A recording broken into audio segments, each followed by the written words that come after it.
আজকে আপনাদেরকে স্যামসাং ফোনে কল করার একটা ইজি টেকনিক দেখাচ্ছি। এর আগে আপনারা দেখেছেন স্পিড ডায়াল কিভাবে সেট করতে হয়। আজকে দেখাবো আরও অন্য একটা টেকনিক, এজ প্যানেল থেকে কিভাবে কল করতে পারবেন। এজ প্যানেলে যাবেন,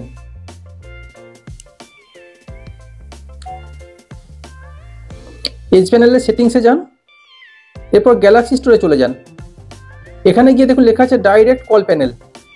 আপনি এটাকে ডাউনলোড করে নিন। ডাউনলোড করা হয়ে গেলে এজ প্যানেলে গিয়ে দেখুন এখানে পরপর কন্ট্যাক্টের সব লিস্ট দেখাচ্ছে। যে কোনো একটা জায়গাতে আপনি ক্লিক করুন এবং আপনার ফেভারিট কন্ট্যাক্ট সেট করে দিন। এরপর থেকে আপনি যখনই কল করবেন ওইখানে ডাইরেক্ট ক্লিক করবেন, সাথে সাথে কল হয়ে যাবে তার কাছে।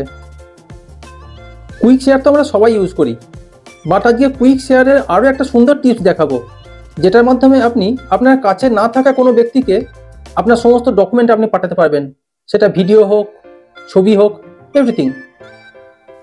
এই ভিডিওগুলো আমি সেন্ড করব। সিলেক্ট করলাম, শেয়ার অপশানে গেলাম। এখানে দেখুন কুইক শেয়ার লেখা আছে। কুইক শেয়ার যখন আমি টাচ করলাম এখানে দেখুন কিউআর কোড অর লিঙ্ক, এইখানটায় ক্লিক করলাম। এখানে দেখুন একটা কিউআর কোড জেনারেট হয়েছে এবং নিচে লেখা আছে কপি ইউআরএল।